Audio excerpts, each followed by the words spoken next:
Merhaba YouTube. Bugün Mi Smart Standing Fan 2 vantilatör incelemesi yapacağız. Bu ürünü arkadaşım satın aldı ve ondan video çekmesini rica ettim. Malum yaz günleri ve herkesin klima, vantilatör gibi serinletici ürünleri çok ciddi ihtiyacı var. O da sağ olsun zahmet etmiş. Benim için videoyu çekmiş. Ben de onun üzerine şu anda seslendirme yapıyorum. Kutu içerik kısmını en başta bu şekilde tamamlarsak fan kısmı çıktıktan sonra böyle ayağı çıkmakta. 2 tane ayak yer alıyor içerisinde. Hem masaüstü kullanabiliyorsunuz hem de ayaklı olarak normal oda içinde 1 metre civarında böyle bir vantilatör olarak kullanmanız mümkün. 14 Temmuz tarihinde hepsiburada.com üzerinden 3500 TL'ye satın aldı. Şu anda 4500 TL gibi bir ürün fiyata satılıyor. Akıllı bir ürün. İçerisinden 2 adet boru çıkmakta. Boru diyorum ya da ayak çıkmakta. İşte bu çıkan motora sabit olanla beraber kurulum yaptığınızda masaüstü kullanabiliyorsunuz. Ya da ek parçasını takarak elektrik süpürgesi mantığında odanızda ayakta da kullanmanız mümkün. En baştan söyleyeceğim, kesinlikle bu ürünü alırken böyle püfür püfür yapsın, her şeyi uçursun şeklinde bir beklentiyle bir vantilatör arıyorsanız şu anda artık bu noktadan sonra YouTube videosunu kapatabilirsiniz. Çünkü ürün size hitap eden bir ürün değil. Daha çok daha kısa mesafelerde ya da ufak odalarda yaklaşık 20 metrekare gibi bir alanda kullanabileceğiniz bir ürün. Montaj kısmı da şu anda ekranda gördüğünüz gibi devam etmekte. Oldukça basit bir montajı var. Zaten klasik bütün vantilatörler hemen hemen aynı şekilde kuruluyor. En ucuzundan en pahalısına kadar çok bir farklılık göstermemekte. Tabii fiyatına göre de değerlendirecek olursak akıllı bir ürün. İsterseniz kurulumu sonrası yine görüntüler içerisinde uygulama ile nasıl bağlantı kurduğunu ve hangi modlara sahip olduğunu tek tek görelim.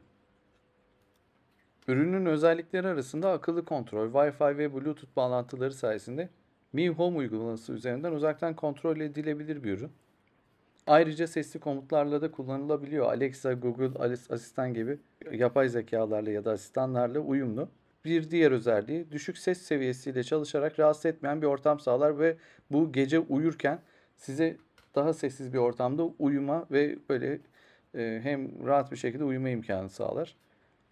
Enerji verimliliği konusunda da enerji tasarruflu ve bir motora sahip. Düşük güç tüketimi sayesinde elektrik faturasını minimize eder. Çoklu hız ve mod seçenekleri var. 3 farklı hız ayarı var ve çeşitli hava akışı modları sunuyor. Doğal, standart, gece modu gibi. Bunlar işte böyle esintiye benzer böyle hafif rüzgar tarzında olmayla beraber standart tarzda vantilatörlerin çalışması mantığıyla da şey yapılıyor. Daha önce de bahsettiğim gibi kullanım kolaylığı için ayarlanabilir bir yükseklik seçeneği var. Ve montajı da gördüğünüz kadar basit. Herkesin yapabileceği şekilde basit bir montajı var. Diğer bir şey de o, biliyorsunuz vantilatörler özellikle ucuz olanlar oldukça böyle çirkin yapıda veya ya da eğreti duran böyle ürünler. Bu gayet böyle minimalist, şık bir tasarımla, sade bir tasarıma sahip. Evinizde de bir köşede gayet hem dikkat çekmeden hem de güzel bir şekilde durabilecek bir ürün.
Umarım video size yardımcı olmuştur. Beni izlediğiniz için teşekkür ederim. Katılarak bana katılabilirsiniz ve kanalıma da abone olursanız sevinirim. Hoşça kalın.